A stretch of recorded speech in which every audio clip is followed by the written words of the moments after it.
AP liquor scam కేసులో ED విచారణకు హాజరయ్యారు విజయసాయిరెడ్డి వాంగ్మూలం నమోదు చేయబోతోంది ఈడీ.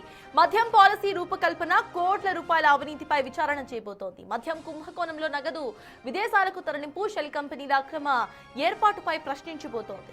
రేపు లిక్కర్ స్కామ్ కేసులోనే ఎంపీ మిథున్ రెడ్డిని విచారణ చేయబోతోంది ఈడీ.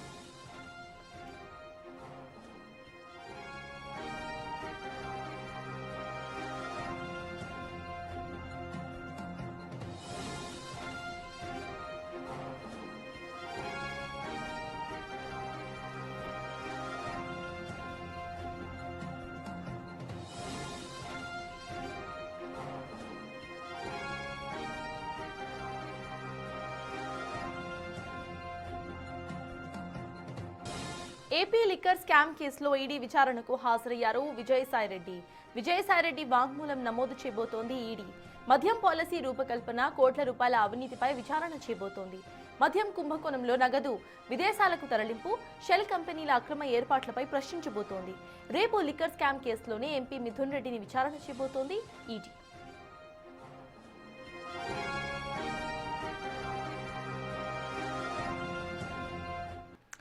ఇదే అంశంపై పూర్తి డీటెయిల్స్ మా ప్రతినిధి సురేష్ అందిస్తారు. సురేష్, చెప్పండి. ఇటు లిక్కర్ స్కామ్ కేసులో ఈడీ విచారణకు హాజరైనట్టుగా తెలుస్తోంది విజయసాయిరెడ్డి. అంటే విజయసాయిరెడ్డి అక్కడ విచారణకు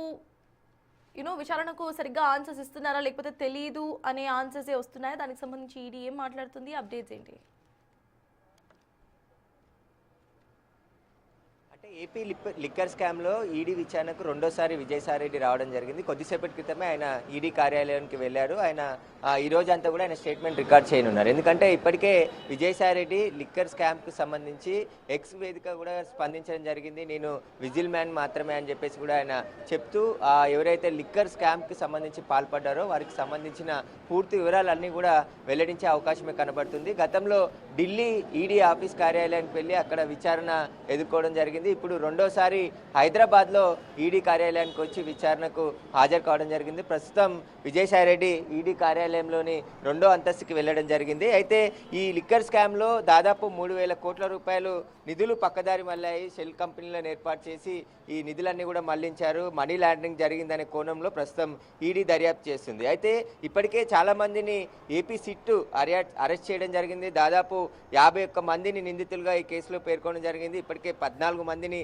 అరెస్ట్ చేసి రిమాండ్కి కూడా ఏపీ సిట్ తరలించింది. అయితే చెవిరెడ్డి భాస్కర్ రెడ్డి, కేసిరెడ్డి రాజశేఖర్ రెడ్డి, కేసిరెడ్డి రాజశేఖర్ రెడ్డి, అదేవిధంగా మిథున్ రెడ్డి, సజ్జల శ్రీధర్ రెడ్డి, చాణక్య, అదేవిధంగా Raj Kasireddy PA Dilip, retired IAS Dhanunjaya Reddy, Jagan OSD Krishnamohan Reddy, Govindappa, బాలాజీతో పాటు మరికొంతమందిని సిట్ ఇప్పటికే అరెస్ట్ చేసి విచారణ జరుపుతుంది. అయితే దర్యాప్తులో భాగంగా తెరపైకి మనీ లాండరింగ్ రావడంతోనే ఈడీ ఎంటర్ కావడం జరిగింది. ఏపీ సిఐడి ఎఫ్ఐఆర్ ఆధారంగా ఈడీ కేసు నమోదు చేసి దర్యాప్తు చేసింది. ఇప్పటికే పలువురికి కూడా నిందితులకు నోటీసులు జారీ చేయడం జరిగింది. ఈ కేసులో మనీ లాండరింగ్ జరిగి ఉంటే ఎక్కడెక్కడికి నిధులు మళ్లించాయి, మద్యం కంపెనీలకు సంబంధించి భారీగా చేతులు ముడుపులు దాటాయని చెప్పేసి కూడా ఈడీ గుర్తించింది. కాబట్టి దీనికి సంబంధించి లోతుగా దర్యాప్తు చేసింది. ఈసారి రెండోసారి ఈడీ ముందు విజయసాయిరెడ్డి విచారణకు హాజరయ్యారు. అసలు లిక్కర్ స్కామ్లో ఏం జరిగిందనే దానికి సంబంధించి కర్మ క్రియ ఎవరు చేశారనే దానికి సంబంధించి కూడా ఆయన పూర్తి వివరాలు కూడా వెల్లడించే అవకాశం కనబడుతుంది. అయితే 7 కంపెనీలకు చెందిన 38 మద్యం బ్రాండ్లను అనుమతించినట్లు ఇప్పటికే సిట్ గుర్తించింది. కాబట్టి ఆ మద్యం కంపెనీలకు సంబంధించి అకౌంట్స్ కావచ్చు, ఈ నిధులు ఏ విధంగా చెల్లించారనే దానికి సంబంధించి కూడా ఈడీ విచారణ జరపబోతుంది. అంతేకాకుండా మద్యం బ్రాండ్ల అనుమతులకు భారీగా నగదు చేతులు మారినట్టు కూడా ఈడీ గుర్తించింది. అయితే ఎవరెవరికి ఈ నగదు చెల్లించారనే దానికి సంబంధించి కూడా పూర్తి విచారణ జరిపించబోతుంది. హైదరాబాద్లో కూడా ఏపీ లిక్కర్ స్కామ్కి సంబంధించి గతంలో సిట్ సోదాలు చేసింది. ఆ సోదాలు చేసిన సమయంలో శంషాబాద్లో ఒక ఫామ్ హౌస్లో 11 కోట్ల రూపాయల నగదు దొరికింది. అయితే అది లిక్కర్ స్కామ్కి సంబంధించిన నగదే అట్టపెట్టెలలో ఫామ్ హౌస్లో దాచిపెట్టినట్టు ఏపీ సిట్ అధికారులు గుర్తించారు. ఇటు హైదరాబాద్లో ఉన్నటువంటి పలు కార్యాలయాలపైన కూడా సిట్ అధికారులు గతంలో సోదాలు చేశారు. అయితే ఈ లిక్కర్ స్కామ్కి సంబంధించి ఎవరెవరి ఇన్వాల్వ్మెంట్ ఉంది, మనీ లాండరింగ్ అంటే దాదాపు 3,000 కోట్ల రూపాయల వరకు కూడా నిధులు పక్కదారి పట్టాయని చెప్పేసి కూడా గుర్తించారు. కాబట్టి అవినీతి జరిగిందని చెప్పేసి కూడా గుర్తించారు. అవన్నీ ఏ కంపెనీలకు వెళ్ళాయి, మనీ లాండరింగ్ జరిగితే ఎక్కడ జరిగింది, అసలు వాటికి సంబంధించిన పూర్తి వివరాలు కూడా ఇప్పుడు ఈడీ దర్యాప్తు చేయబోతుంది. కాబట్టి విజయసాయిరెడ్డి స్టేట్మెంట్ కూడా చాలా కీలకంగా ఉండబోతుంది. ఆయన ఆల్రెడీ ఏదైతే వైఎస్ఆర్సీపీ నుంచి బయటికి రావడం జరిగింది కాబట్టి ఆయన అప్రూవల్గా మారి ఖచ్చితంగా దీనికి సంబంధించిన అన్ని విషయాలు కూడా చెప్పే అవకాశం ఉంది. మొదటిసారి ఢిల్లీ ఈడీ కార్యాలయంలో కూడా ఈ ఏపీ లిక్కర్ స్కామ్కి సంబంధించి అనేక విషయాలు చెప్పినట్టు తెలుస్తుంది. ఇప్పుడు ఈ రోజు కూడా రెండోసారి హైదరాబాద్ ఈడీ కార్యాలయానికి ఆయన రావడం జరిగింది. ఈడీ కార్యాలయంలో కొద్దిసేపటి క్రితమే పైకి వెళ్ళాడు కాబట్టి మరికొద్దిసేపట్లోనే ఆయన స్టేట్మెంట్ అంతా కూడా రికార్డ్ చేసుకోవడం జరుగుతుందని చెప్పేసి కూడా ఈడీ అధికారులు చెప్తున్నారు. ఈడీ అధికారులు కూడా ఇప్పటికే ఈడీ కార్యాలయానికి చేరుకున్నారు కాబట్టి ఈ లిక్కర్ స్కామ్ సంబంధించి మనీ లాండరింగ్ జరిగితే 3,000 కోట్ల వరకే జరిగిందా, ఇంకా డబ్బులు భారీగా కుంభకోణం జరిగిందా అనే దానికి సంబంధించి కూడా ఈడీ తేల్చబోతుంది. ఇప్పటికే ఆ బ్యాంక్ అకౌంట్స్తో పాటు ఈ మద్యం బ్రాండ్ల కంపెనీకి సంబంధించిన వివరాలు కూడా ఈడీ సేకరించింది కాబట్టి వాటన్నిటికి సంబంధించిన సమాచారాన్ని అంతా కూడా ఇప్పుడు విజయసాయిరెడ్డిని విచారించబోతున్నారు. ఆయన ఇచ్చే స్టేట్మెంట్ ఆధారంగా మరికొంతమందికి కూడా నోటీసులు ఇచ్చి విచారణకు పిలిచే అవకాశం కనబడుతుంది. రేపు మిథున్ రెడ్డి కూడా ఇదే హైదరాబాద్ ఈడీ కార్యాలయానికి వచ్చి విచారణ ఎదుర్కోబోతున్నారు. కాబట్టి ఈ కేసులో చాలా మందిని ఏపీ సిట్టు అరెస్ట్ చేసింది కాబట్టి మిగతా వారి పాత్ర కూడా ఎక్కడెక్కడ ఉంది. హైదరాబాద్లోనే చాలాసార్లు మీటింగ్లు అరేంజ్ చేసి ఇక్కడే ఏపీ లిక్కర్ స్కామ్కి సంబంధించి ఏదైతే కార్యాచరణ రూపొందించారని చెప్పేసి ఆరోపణలు ఉన్నాయో ఇక్కడ ఎవరెవరు వారికి సహకరించారు, ఈ మొత్తం మద్యం కుంభకోణానికి సంబంధించి ఏపీలో మొత్తం క్యాష్ రూపంలోనే వైన్ షాప్లలో డబ్బులు తీసుకున్నారు కాబట్టి దానికి కారణాలు ఏంటి, అవన్నీ కూడా ఎక్కడికి మళ్లించారనే దానికి సంబంధించి ఇప్పుడు ఈడీ విచారించబోతుంది. కొత్తగా మద్యం బ్రాండ్లని అనుమతిస్తే దాని ప్రతిఫలంగా ఎవరు లాభ పొందారు, ఏ విధంగా లాభ పొందారు అనే దానికి సంబంధించి కూడా ఈడీ దర్యాప్తు చేయబోతుంది. ముఖ్యంగా మనీ లాండరింగ్ జరిగిందంటే ఒకవేళ మనీ లాండరింగ్ కింద మళ్ళీ ఈ కేసులో ఉన్నటువంటి వారందరినీ కూడా విచారణ చేయబోతున్నట్టు తెలుస్తుంది.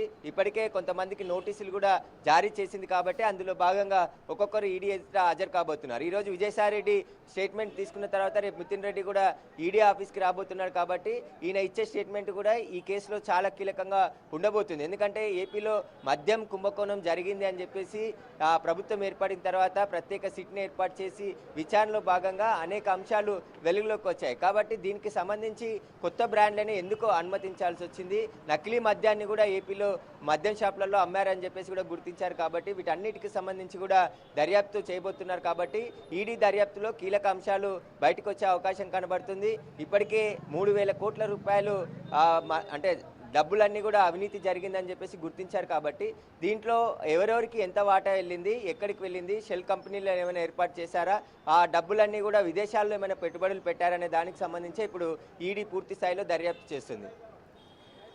అయితే సురేష్, ఈడీ దర్యాప్తు అనంతరం కూడా ఇటు ఏపీలో వైసీపీకి సంబంధించిన కీలక నేతలకు సంబంధించి వాళ్ళకు కూడా నోటీసులు వెళ్ళే అవకాశం ఉందనుకోవచ్చు. అండ్ ప్రధానంగా ఎవరి పేరు ఈ కేసులో వినిపించే అవకాశం ఉందనుకోవాలి?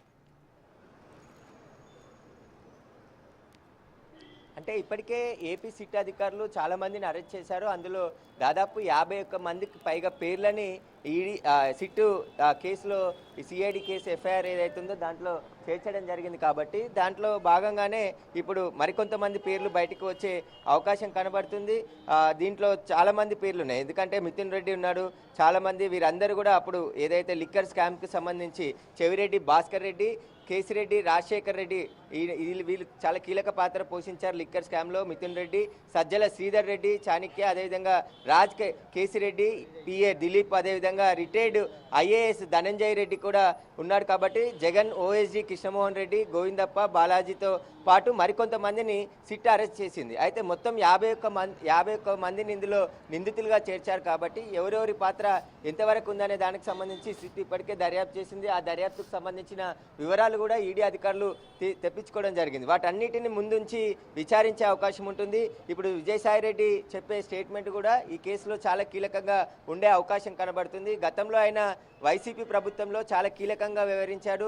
జగన్ తర్వాత అత్యంత కీ రోలు విజయసాయిరెడ్డి పోషించాడు. కాబట్టి విజయసాయిరెడ్డికి ఈ లిక్కర్ స్కామ్కి సంబంధించి పూర్తి వివరాలు తెలిసి ఉంటే వాటికి సంబంధించిన అన్ని వివరాలు కూడా ఈడీ ముందు చెప్పేస్తే ఖచ్చితంగా ఈడీ దర్యాప్తు కూడా ఈజీ అయ్యే అవకాశం కనబడుతుంది.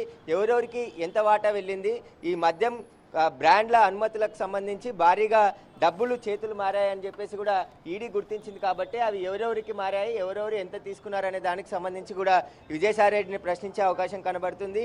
ఎందుకంటే వైసీపీ ప్రభుత్వంలో విజయసాయిరెడ్డి చాలా కీలక పాత్ర పోషించాడు కాబట్టి ఆ సమయంలో ఏం జరిగింది, అసలు లిక్కర్ పాలసీని ఎందుకు కొత్తగా రూపొందించాలనుకున్నారు, ఈ కొత్త బ్రాండ్లను ఏపీలో ఎందుకు తీసుకురావాలనుకున్నారు అనే దానికి సంబంధించి కూడా అన్ని వివరాలు తెలుసుకునే అవకాశం ఉంది. ముఖ్యంగా 3,000 కోట్లకు పైగా మనీ లాండరింగ్ జరిగిందని చెప్పేసి కూడా ఈడీ అనుమానిస్తుంది కాబట్టి ఆ డబ్బులన్నీ కూడా ఏ విధంగా జరిగాయి, ఎవరెవరి అకౌంట్ల ద్వారా మళ్లించారనే దానికి సంబంధించి ఇప్పుడు విచారణ జరిగే అవకాశం కనబడుతుంది. ఇది రెండోసారి, అంటే మొదటిసారి ఢిల్లీ ఈడీ కార్యాలయానికి వెళ్ళి అక్కడ ఈడీ విచారణ ఎదుర్కొన్న విజయసాయిరెడ్డి ఇప్పుడు హైదరాబాద్లోనే ఉన్నాడు కాబట్టి హైదరాబాద్లో ఈడీ కార్యాలయానికి వచ్చి విచారణకు హాజరవుతానని చెప్పేసి కూడా విజయసాయిరెడ్డి చెప్పడంతో ఇక్కడ ఈడీ కార్యాలయానికి ఆయన కొద్దిసేపటి క్రితమే చేరుకోవడం జరిగింది. కాబట్టి ఈ రోజు కూడా విజయసాయిరెడ్డి స్టేట్మెంట్ అంతా కూడా ఈడీ రికార్డ్ చేసుకొని ఉంది. ఆ తర్వాత ఈ కేసులో ఈడీ కూడా దూకుడు పెంచే అవకాశం కనబడుతుంది. ఇప్పటికే ఏపీ సిట్టు పూర్తి స్థాయిలో సిఐడి అధికారులతో పాటు సిట్టు ప్రత్యేక దర్యాప్తు చేసి అనేక మందిని అరెస్ట్ చేసి కొంత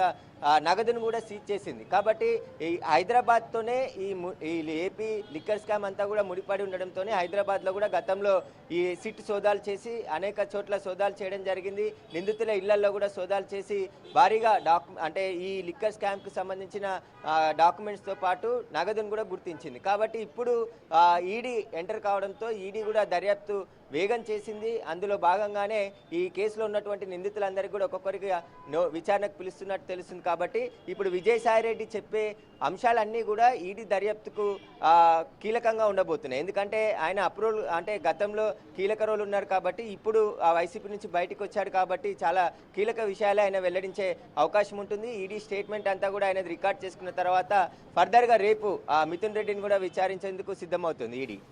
థ్యాంక్ యూ సురేష్. మొత్తానికి ఏపీ లిక్కర్ స్కామ్ కేసులో ఈడీ విచారణకు హాజరయ్యారు విజయసాయిరెడ్డి. ఇది రెండోసారి ఆయన విచారణకు హాజరవ్వటం. అయితే విజయసాయిరెడ్డి విచారణ అనంతరం కూడా మళ్ళీ పలువురికి ఇటు నోటీసులు ఇచ్చే అవకాశాలు అయితే కనిపిస్తున్నాయి.